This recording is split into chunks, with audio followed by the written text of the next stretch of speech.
Regardez bien cette affiche officielle de la célébration du centenaire de la Confédération canadienne de 1967. Pas bien multiculturel, n'est-ce pas? C'était il y a 50 ans. J'avais 10 ans. Il faut s'approcher de très près pour trouver les 4 enfants noirs à l'arrière. Le Canada, en 1967, c'était une population de 20 millions d'habitants. Aujourd'hui, en 2017, c'est 36 millions, 16 millions de plus. Mais c'est même pas l'État de la Californie, qui est à 39 millions.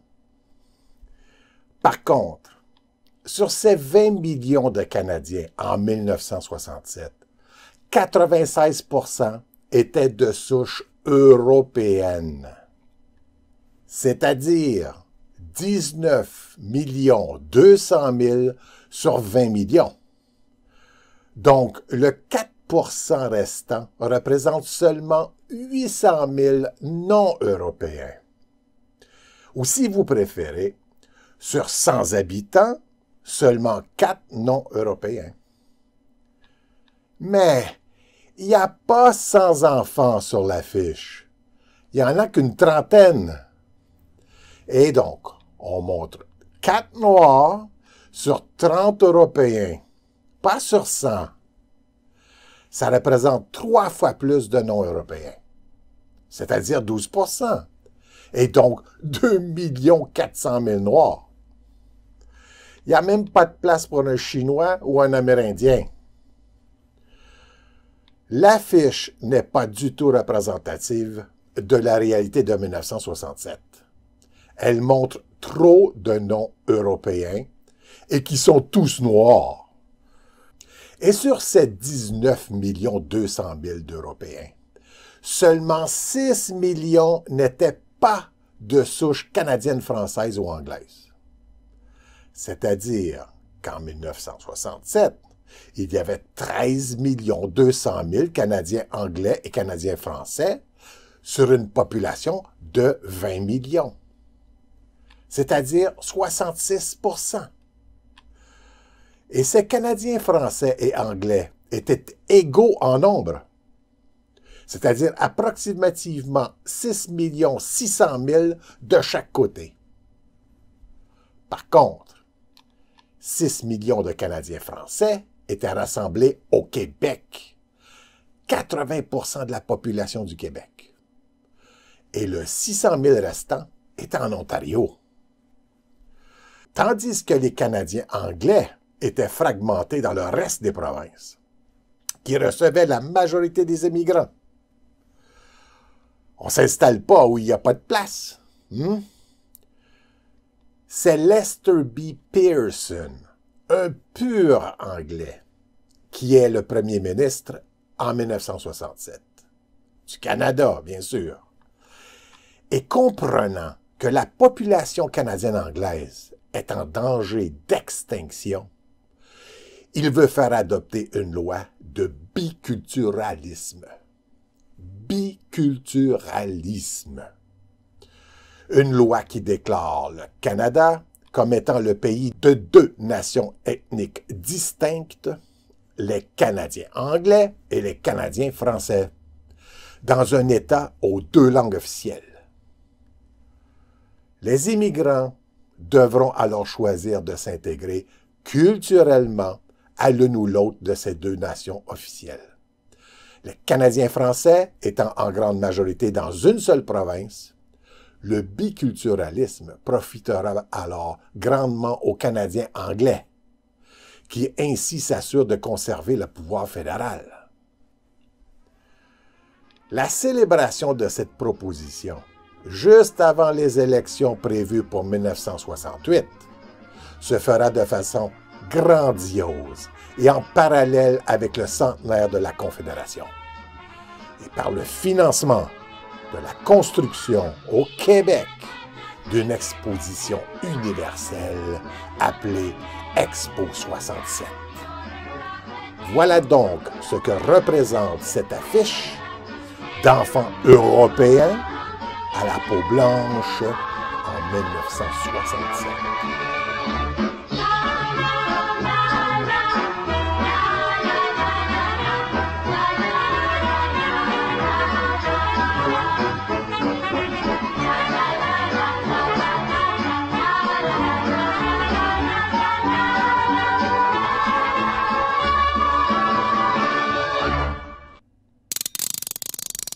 Mais tout le monde de mon âge sait que la suite de l'histoire ne s'est pas passée du tout comme Pearson l'avait prévu. L'année suivante, Pierre Elliott Trudeau prend la place de Pearson à la tête du Parti libéral du Canada.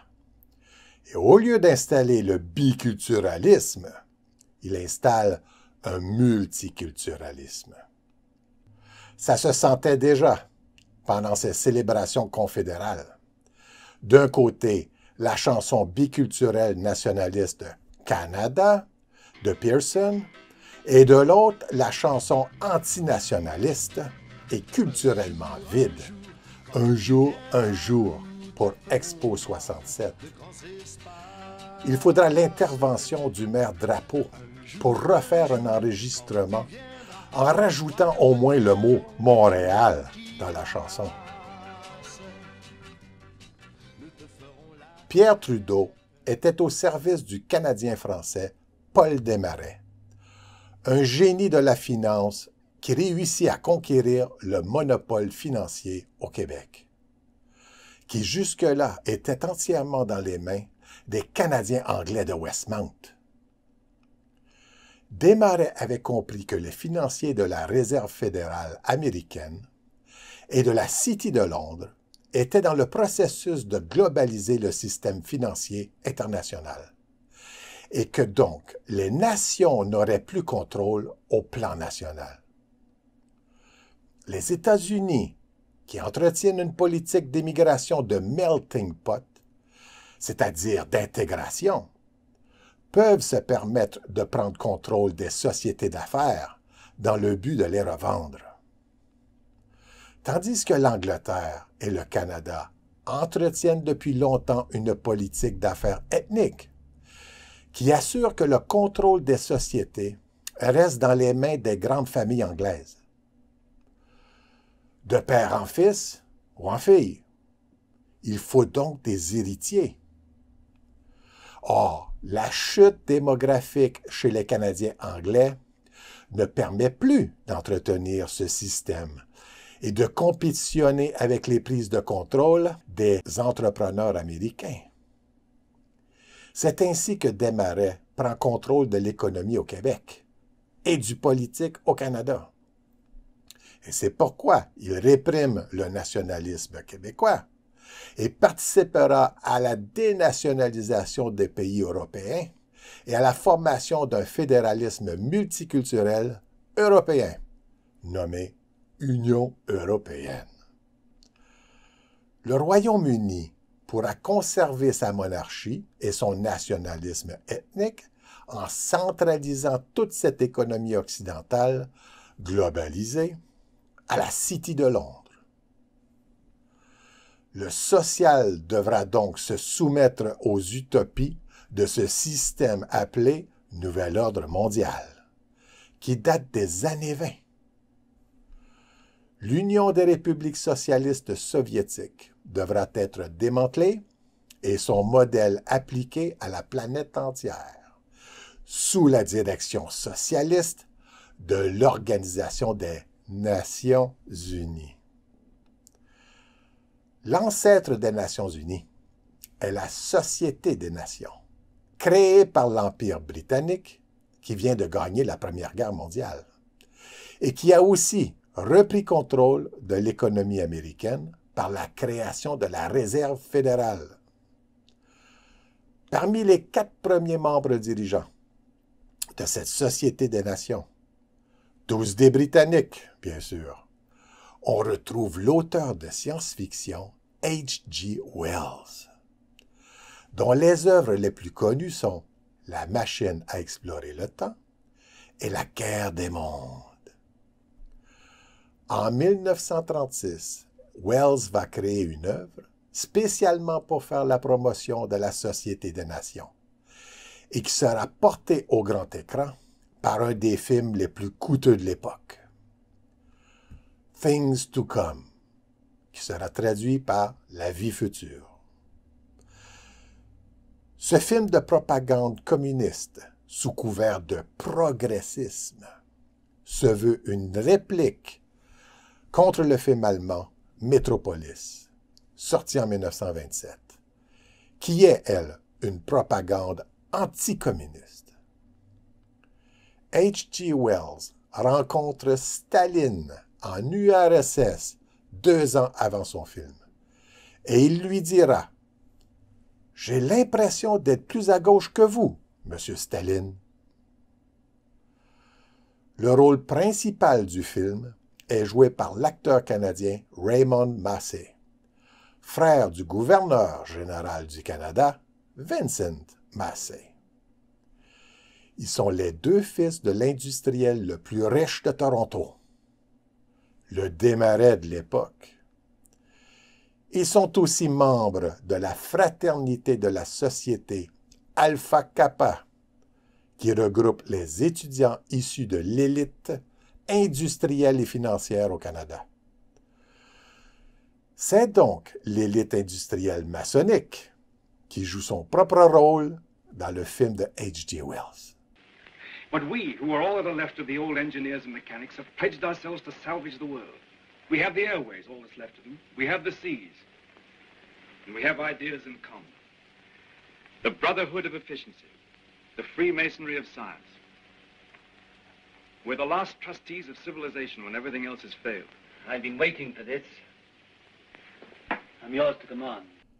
C'est une élite de protestants méthodistes, clairement sionistes. Oh, come on, it's Christmas. Noel, Noel, Noel, Noel. Born is the King of Israel.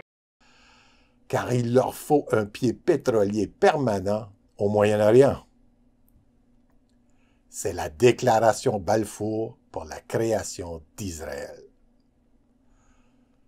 L'élite industrielle et financière se réunissent en confrérie maçonnique. Our job is only beginning. For now, we have to put the world in order. It will be a long and complicated struggle, but we have the unity of a common order and a common knowledge. This is how I conceive our plan of operations. First, the roundup of brigands, that last dismal vestige of ancient predatory soldiery. The last would-be conquerors. Then settle, organize, advance. This zone, then that. And at last, wings over the world. And the new world begins. Prennent contrôle de toutes les ressources. Do you realize the immense task we shall undertake when we set ourselves to an active and aggressive peace? When we direct our energies to tear out the wealth of this planet and exploit all these giant possibilities of science that have been squandered hitherto upon war and senseless competition. We shall excavate the eternal hills. We shall make such use of the treasures of sky and sea and earth as men have never dreamt of hitherto. I would that I could see our children's children in this world we shall win for them. But in them and through them we shall live again.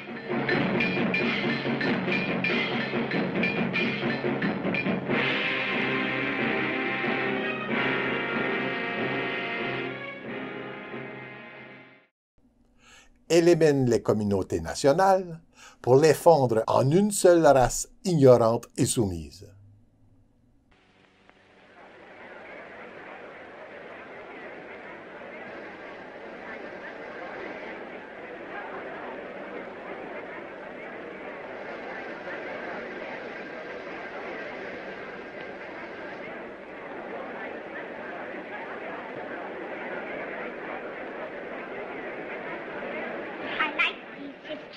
Mm-hmm.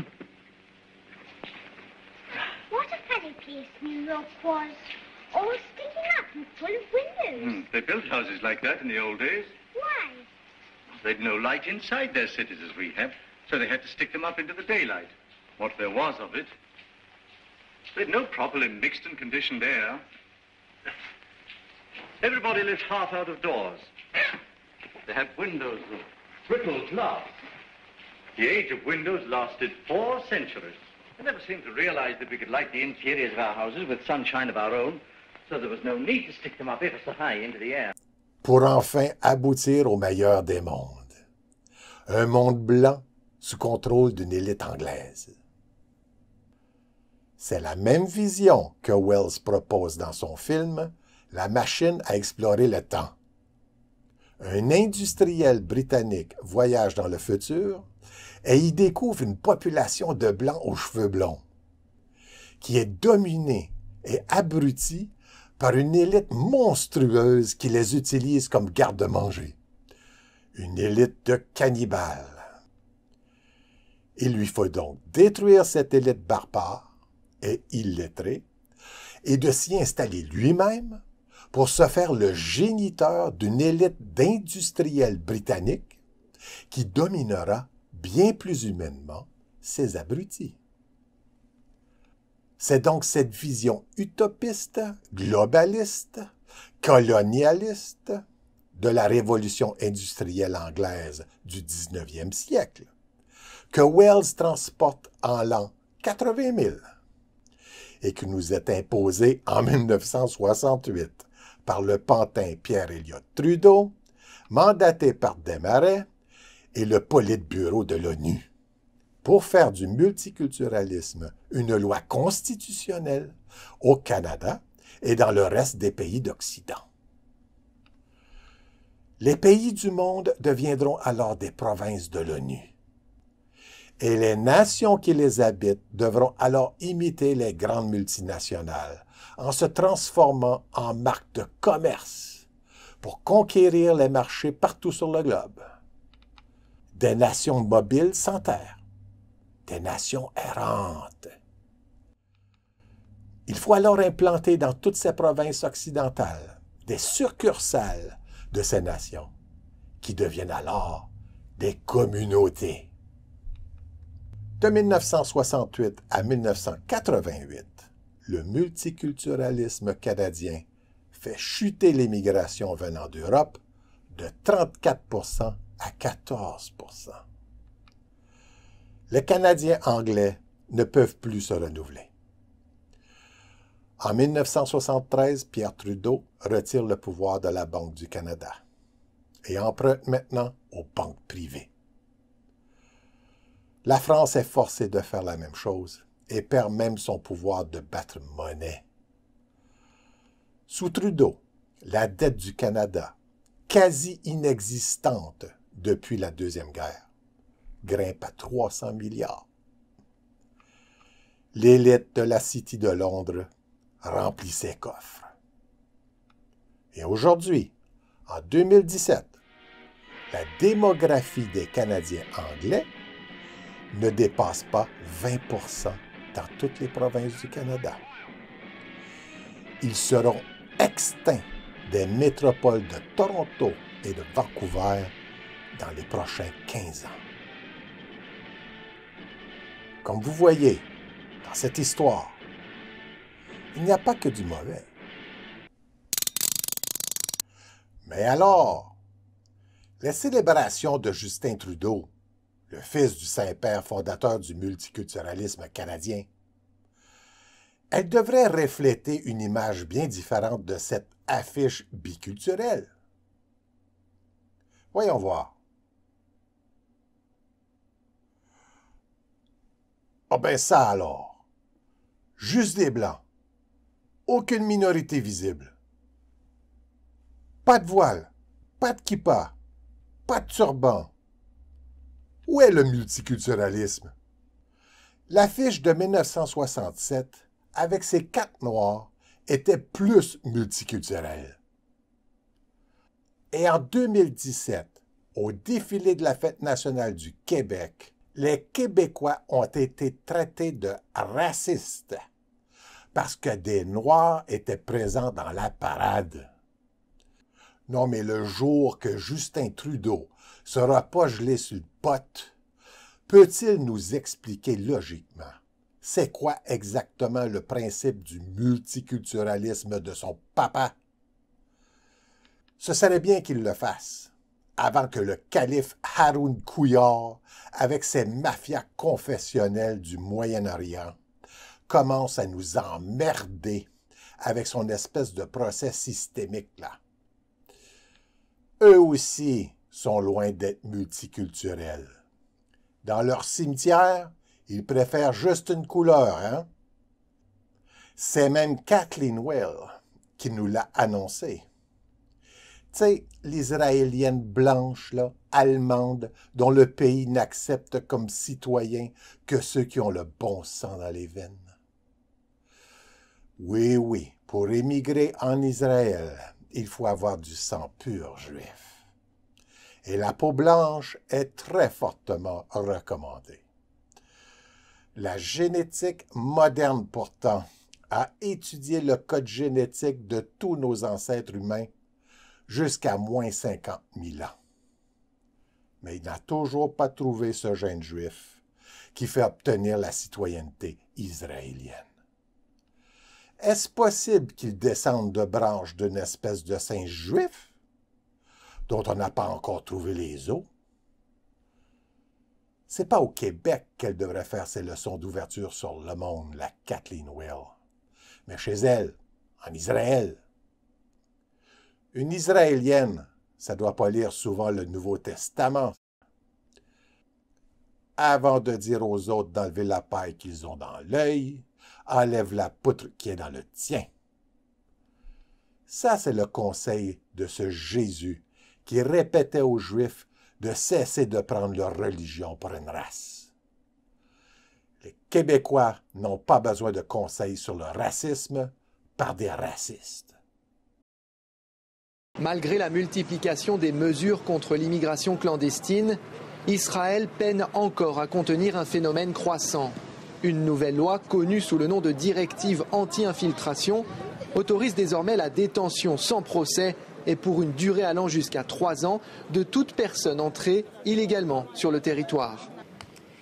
Dès septembre 2015, le gouvernement du Québec a dévoilé des mesures exceptionnelles pour faire face à la crise humanitaire la plus importante de notre temps et pour accueillir rapidement, dans le cadre d'une opération d'envergure exceptionnelle, plus de 7 580 personnes réfugiées syriennes.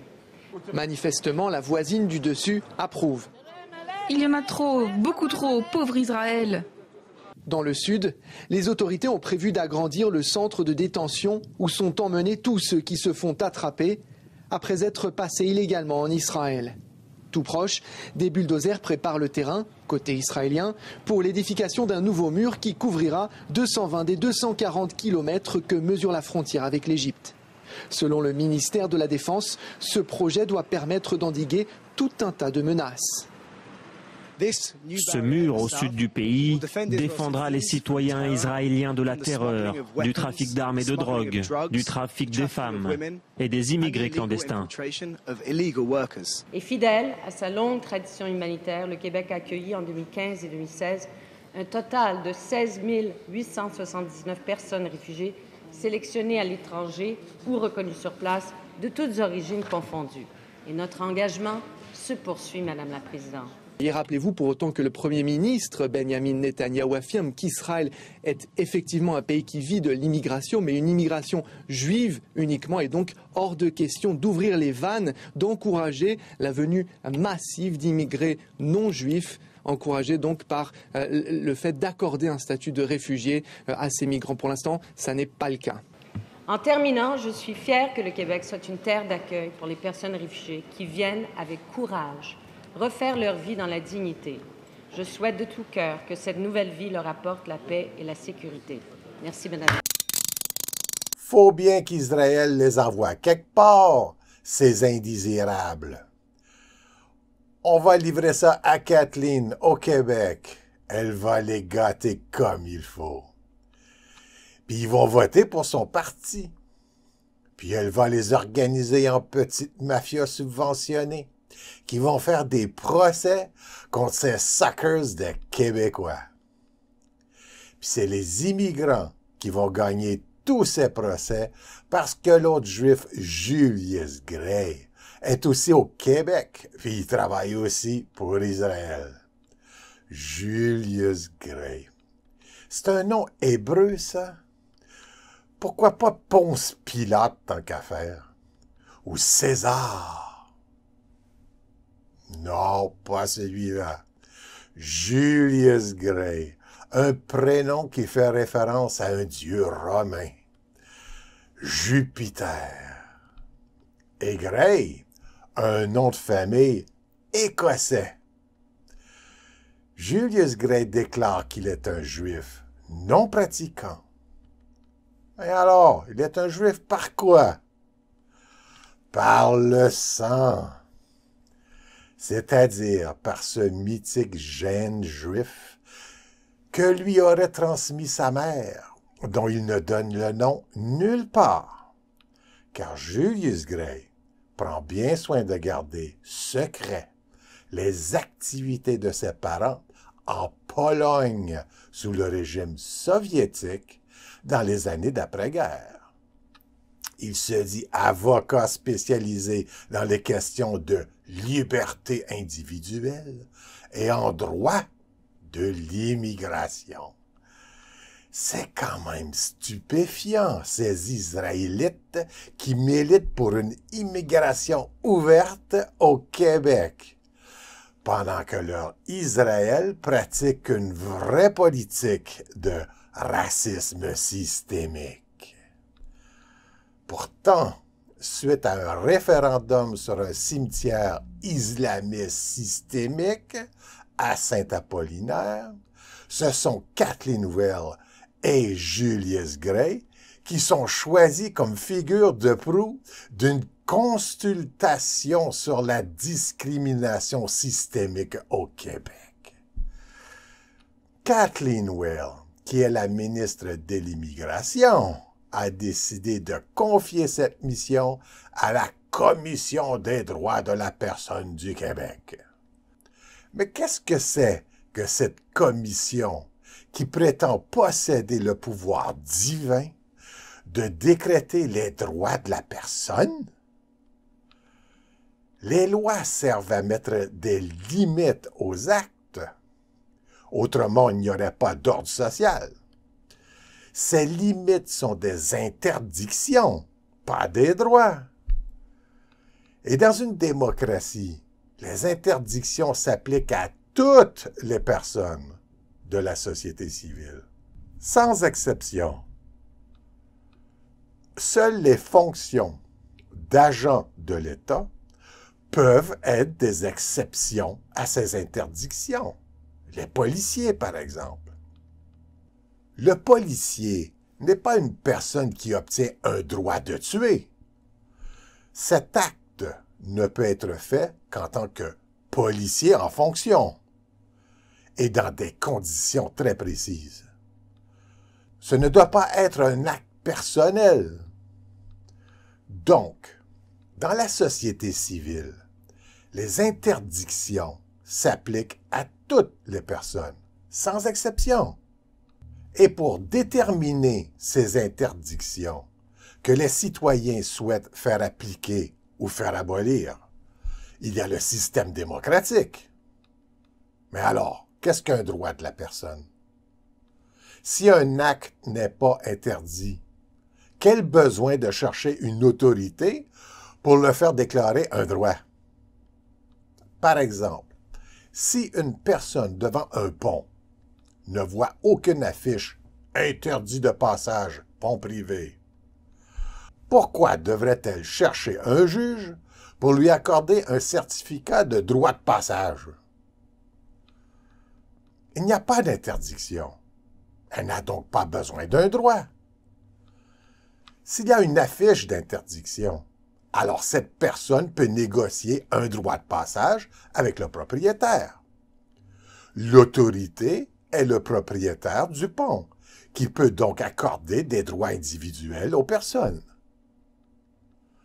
Ce n'est pas un pont public. Mais lorsque c'est public, les interdictions doivent s'appliquer à toutes les personnes, sans exception. Alors, quels sont ces droits de la personne que l'État se permet de distribuer de façon discriminatoire à des citoyens, comme si cet État était propriétaire privé? Nous sommes très loin d'un système démocratique, là. Mais c'est bien pire encore, car cette commission des droits de la personne ne distribue pas seulement des droits discriminatoires à des personnes, mais aussi à des groupes organisés en institutions, c'est-à-dire des institutions qui obtiennent des droits qui sont des interdictions au niveau de la personne.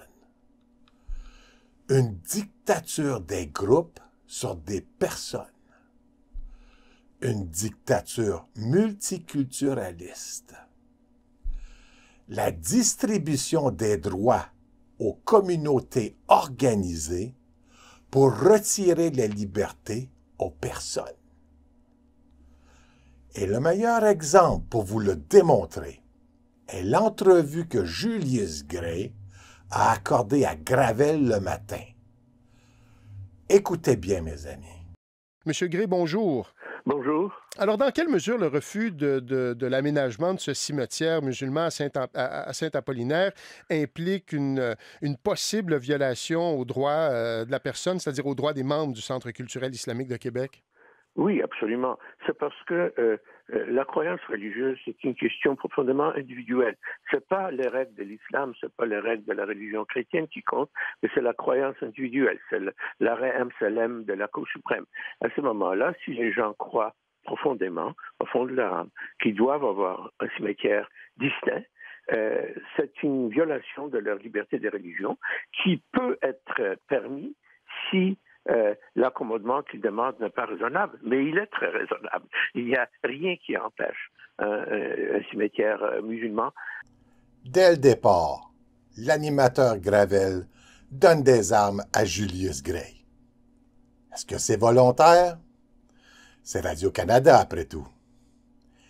Il confond droit de la personne et droit des membres d'une institution. Comme si une personne et une institution, c'était la même chose. Une possible violation aux droits de la personne, c'est-à-dire aux droits des membres du Centre culturel islamique de Québec?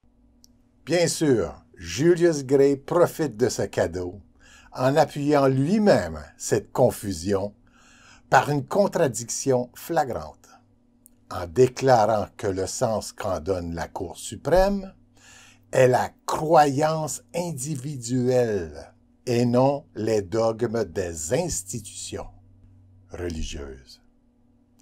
Dans ce cas-ci, le centre islamiste.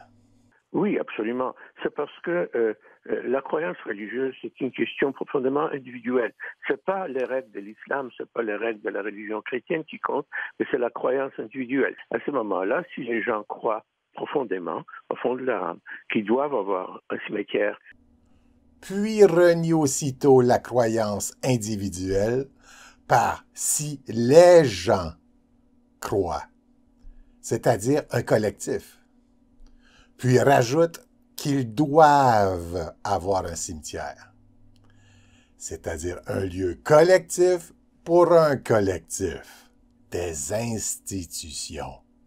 À ce moment-là, si les gens croient profondément, au fond de leur âme, qu'ils doivent avoir un cimetière. Donc, dès le départ, Gravel et Gray font un travail de confusion.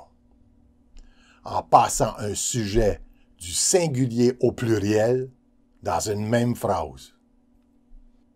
La croyance individuelle d'une personne mérite une tombe, pas un cimetière. Maintenant que nos deux manipulateurs ont transformé le sujet singulier au pluriel, dans la tête des auditeurs, Julius Gray peut s'attaquer au collectif québécois, c'est-à-dire à la communauté de Saint-Apollinaire. Je vais ajouter une autre chose. Ce référendum avec 19 personnes n'est aucunement représentatif du Québec. Vous voyez ce qui arrive maintenant. Tous les journaux à travers le Canada commencent à se formaliser sur Québec. Les gens sont toujours contre, mais c'est rien du tout. C'est quelques personnes qui, statistiquement, complètement insignifiantes, qui ont créé un problème pour un groupe religieux sincère qui voulait avoir un cimetière. Les citoyens de Saint-Apollinaire ne sont rien du tout et ne représentent pas le Québec. Ce sont des personnes statistiquement insignifiantes. Ah oui, mais alors, monsieur le Juif écossais, si 19 résidents de Saint-Apollinaire ne sont rien du tout, combien plus insignifiante est la croyance individuelle d'une seule personne? Que vaut alors une commission des droits pour une seule personne?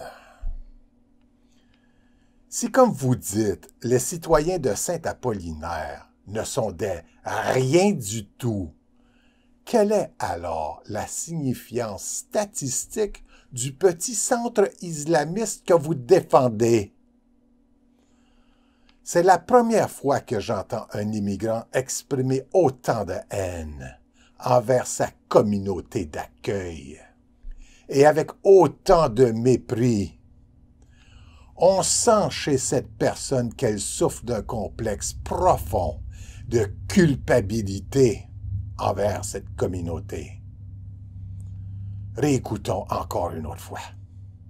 Mais c'est rien du tout. C'est quelques personnes qui, statistiquement, complètement insignifiantes.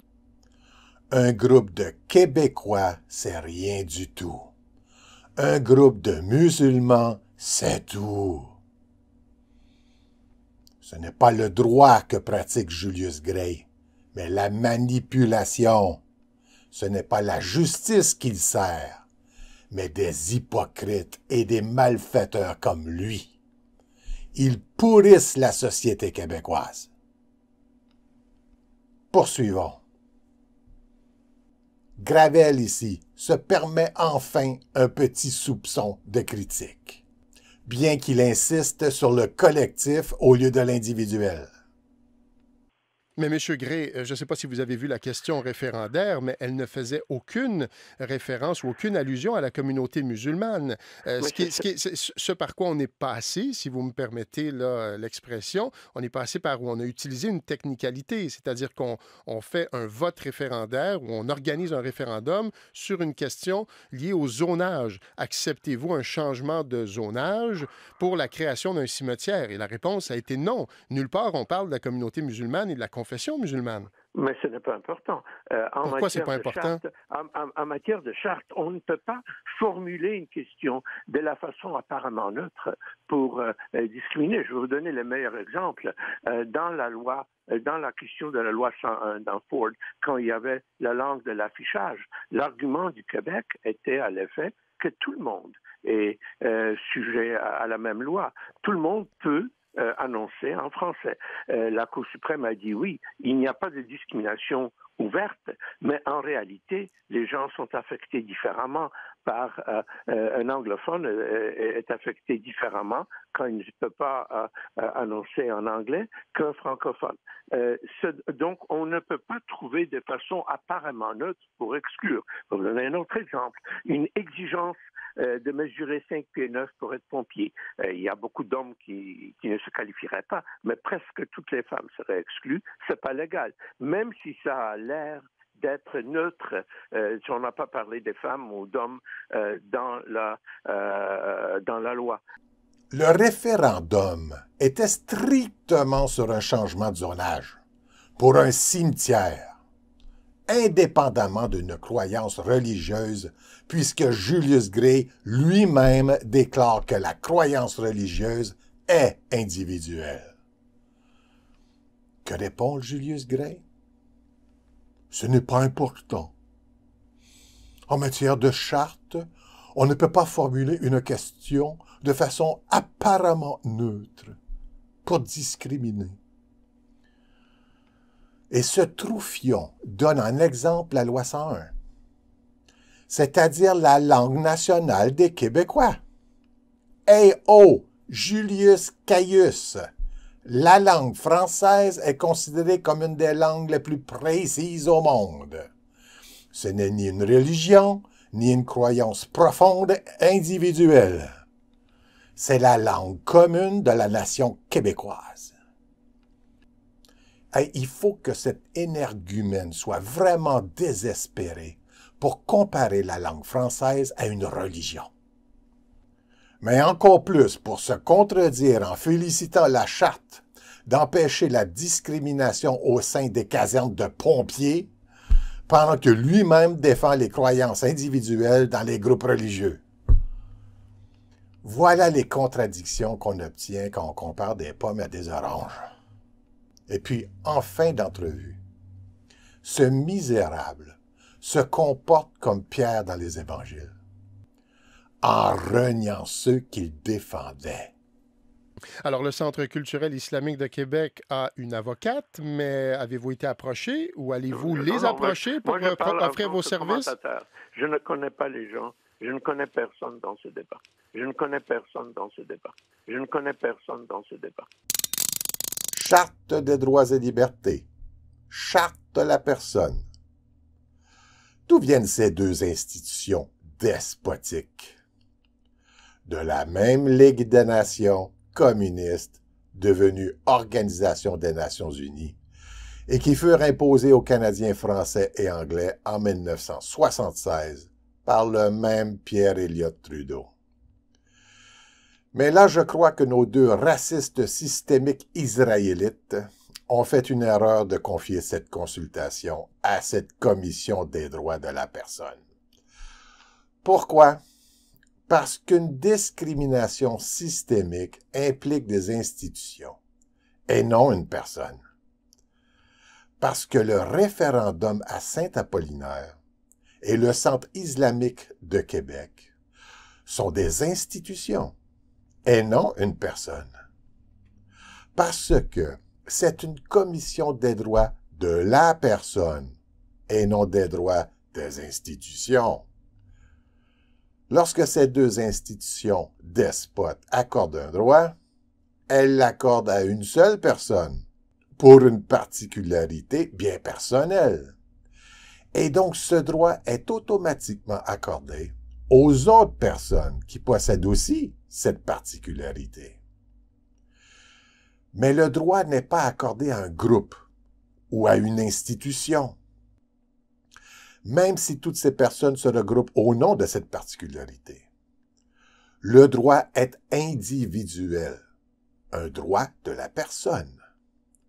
C'est le Centre islamiste de Québec, une institution qui exige un cimetière islamiste, pas une personne qui possède déjà une particularité.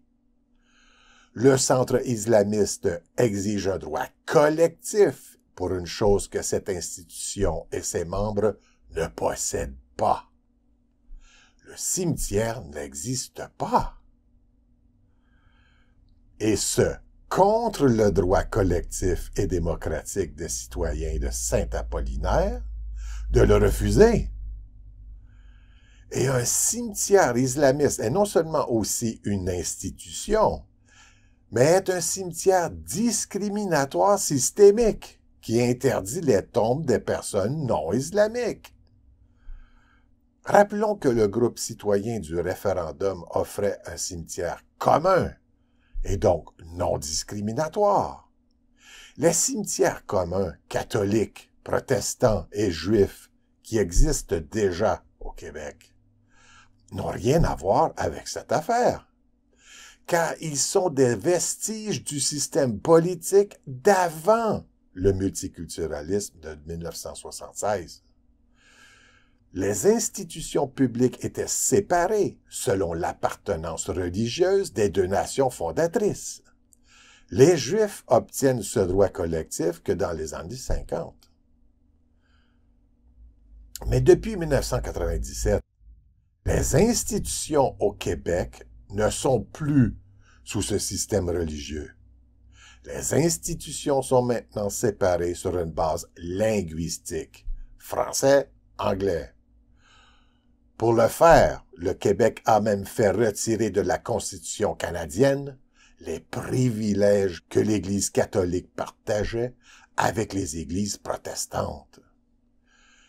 Les nouvelles institutions religieuses qui s'installent au Québec doivent respecter ce choix de société des Québécois.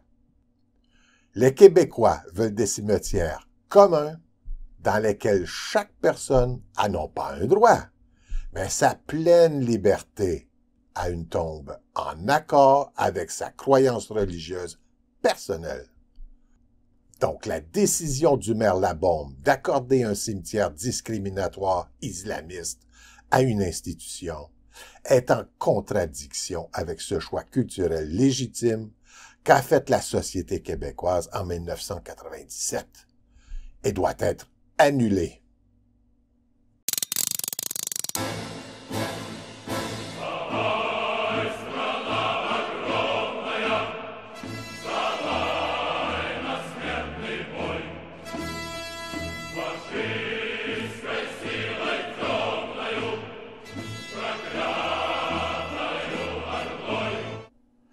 Et enfin, pourquoi Julius Gray a tant de haine envers les Québécois?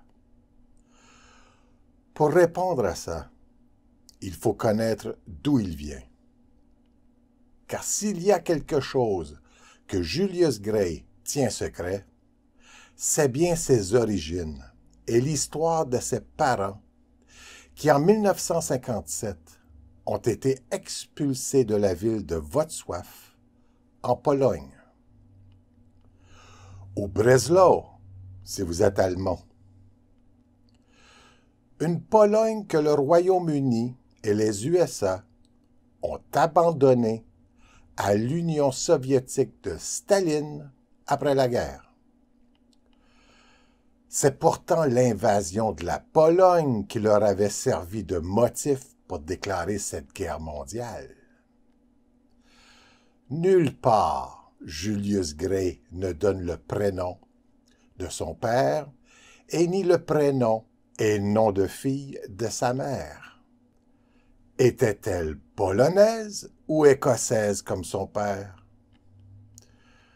Ce qui est sûr, c'est qu'ils étaient juifs, car pour les non-juifs, quitter l'Union soviétique était interdit. Ce que je vais vous raconter, je le tiens de mes fréquentations de plus de 20 ans avec la communauté polonaise d'Ottawa. On m'a beaucoup parlé de Wrocław et du rôle des Juifs de Pologne pendant et après la guerre. Lorsque Staline et Hitler font un pacte pour envahir et se partager la Pologne, les Juifs de Pologne, étant très majoritairement communistes, furent mis au courant par les services secrets soviétiques et alors les Juifs se déplacèrent vers la région qui sera envahie par les Soviétiques. Lorsque l'invasion débuta, ces Juifs firent tout leur possible pour aider les Soviétiques et saboter la résistance des Polonais. Les Juifs connaissaient tout du pays et tous les plans de défense. Ce fut du gâteau pour les Soviétiques. Une fois le territoire conquis, les Juifs polonais offrirent leurs services aux Soviétiques pour identifier les Polonais anticommunistes, ainsi que toute l'élite intellectuelle, financière, administrative, fonctionnaires, industriels et les chefs militaires dans toutes les villes. Ils les connaissaient tous. La Pologne était leur pays, après tout. Les anticommunistes furent déportés en Sibérie pour y mourir aux travaux forcés dans les goulags. Les membres de leur famille enfermés et torturés dans les prisons de réforme. Les 50 000 intellectuels, administrateurs et chefs militaires furent transportés dans la forêt de Katyn et tous ont été exécutés d'une balle dans la tête. Ceux qui ont donné les ordres et qui les ont exécutés étaient tous juifs, ainsi que les administrateurs des goulags. Ce sont ensuite ces juifs polonais, communistes, et leurs familles qui prirent toutes les places administratives des villes, incluant bien sûr celle où est né Julius Gray, la ville de Wrocław. Vers la fin des années 50, les Polonais se soulevèrent contre les abus sadiques de cette dictature juive. Et pour éviter une révolution générale, les autorités soviétiques expulsèrent les Juifs. Beaucoup de ces Juifs furent exécutés parce qu'il fut découvert qu'ils étaient des espions au service du Royaume-Uni. Julius Gray et ses parents obtinrent refuge au Canada. Et comme toujours, c'est dans la province de Québec qu'on les installe. Car bien sûr, les Canadiens anglais n'en veulent pas dans leur province. Les Juifs ont toujours considéré cette façon de faire des Anglais comme une insulte. Car c'était comme les enfermer avec les inférieurs, les colonisés, les soumis, dans le ghetto d'un autre. Comme en Pologne, ils n'ont pas tardé à se mettre au service du colonisateur.